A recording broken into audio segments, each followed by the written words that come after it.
Asian travels and tourism এবং south Asian international limited Bangladesh government অনুমোদিত recruiting company. আমরা পৃথিবীর বিভিন্ন দেশে ওয়ার্ক পারমিট নিয়ে কাজ করি। বাংলাদেশ থেকে যারা পৃথিবীর বিভিন্ন দেশে জব নিয়ে যেতে চায়, ওয়ার্ক পারমিট নিয়ে যেতে চায় বা ওয়ার্ক পারমিট ভিসা নিয়ে যেতে চায়, তাদের জন্য আমরা আসলে পরামর্শ প্রদান করি। তো আজকে যে কান্ট্রি নিয়ে আমরা কথা বলবো, ইউরোপের সেনজেন কান্ট্রি পোল্যান্ড।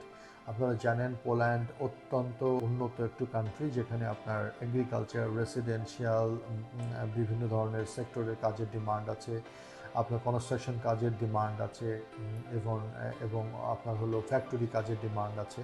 সো পোল্যান্ডে সাধারণত আপনার ওয়ার্ক পারমিট জোগাড় করা এবং ওয়ার্ক পারমিট ভিসা পাওয়াটাও কিন্তু অনেকটা বিভিন্ন কিছু টেকনিক্যাল কিছু পয়েন্ট আছে।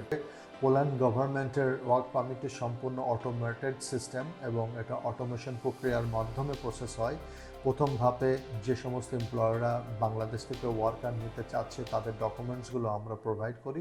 ডকুমেন্টসের পর এবার পোল্যান্ড লেবার মিনিস্ট্রিতে অ্যাপ্লিকেশন জমা হয়। লেবার মিনিস্ট্রি অ্যাপ্লিকেশনটাকে ওয়ার্ক পারমিট আকারে যিনি অ্যাপ্লিকেন্ট তার ইমেলে সরাসরি সেন্ড করে। ওয়ার্ক পারমিট আসার পর তারপরে আপনার এটা ইলেকট্রনিক্যাল সিস্টেম এখন পোল্যান্ড গভর্নমেন্ট করেছে। ইলেকট্রনিক্যাল সিস্টেমে আপনি অটোমেটিক্যালি আপনার ইন্ডিয়াতে যে পোল্যান্ড অ্যাম্বাসি আছে সেখানে আপনি আপনার ডেট পেয়ে যাবেন। পরবর্তীতে আপনি বাংলাদেশ থেকে আপনার ডাবল এন্ট্রি ভিসা নিয়ে পোল্যান্ডে আপনার যে ভিএফএস আছে সেখানে আপনি আপনার অ্যাপ্লিকেশন জমা করবেন।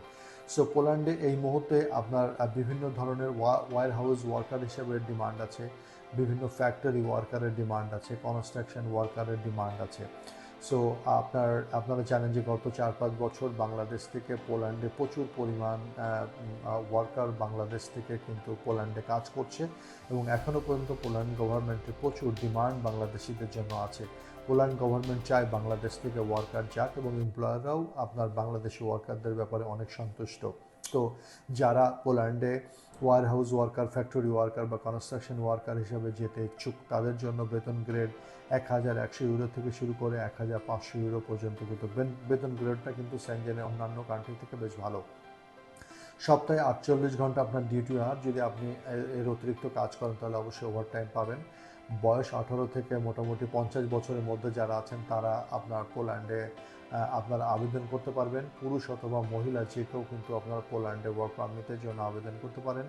সাধারণত যে আপনার অ্যাকোমোডেশনটা এবং ট্রান্সপোর্টেশনটা কোম্পানি ফ্রি দেয়, ফুডটা হচ্ছে আপনার নিজের। যাদের হাতে আপনার অ্যানাফ সময় আছে, আপনার 6 মাস থেকে 1 বছর বা আপনার 1 বছর প্লাস মাইনাস যারা সময় যদি আপনারা ব্যয় করতে পারেন এবং সেনজেন কান্ট্রিতে সরাসরি যেতে যাচ্ছেন তাদের জন্য আমরা বলবো যে আপনি বাংলাদেশ থেকে পোল্যান্ডে চয়েস করুন।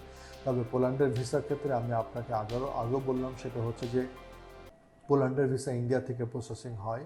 আপনি ডাবল এন্ট্রি ভিসা নিয়ে ইন্ডিয়াতে যে অ্যাপ্লিকেশন জমা করে তারপরে আপনি আপনার ভিসাটা গ্রহণ করবেন। তবে পোল্যান্ডের ওয়ার্ক পারমিট সম্পূর্ণ অটোমেটেড সিস্টেম, যে আপনি আপনার কাগজপত্র জমা দেওয়ার পর ওয়ার্ক পারমিটটি সরাসরি ইস্যু হবে আপনার যিনি অ্যাপ্লিক্যান্ট তার ইমেলে। এরপরে কিন্তু আপনি যেটা হচ্ছে যে কনসুলেট বলে এটাকে, সেটা হচ্ছে যে আপনি আপনার ইলেকট্রনিক্যালি আপনার অ্যাম্বাসির অ্যাপয়েন্টমেন্ট বা ভিএফএসের মাধ্যমে অ্যাম্বাসি অ্যাপয়েন্টমেন্টটা আপনাকে নিতে হবে এবং সেই অনুযায়ী কিন্তু আপনার অ্যাপ্লিকেশনটা জমা করতে হবে। তো যারা আপনারা হ্যাসেল ফ্রি এবং আপনার সেনজেন কান্ট্রিগুলোতে ওয়ার্ক পারমিট চাচ্ছেন, ওয়ার্ক পারমিট ভিসা চাচ্ছেন, তাদের জন্য আমরা বলবো যে আপনি পোল্যান্ড চয়েস করতে পারেন। পোল্যান্ডের যে কোনো ধরনের জবের পরামর্শের জন্য এশিয়ান ট্রাভেলস অ্যান্ড ট্যুরিজম এবং সাউথ এশিয়ান ইন্টারন্যাশনাল লিমিটেডের কর্পোরেট অফিসে আপনারা সরাসরি যোগাযোগ করুন।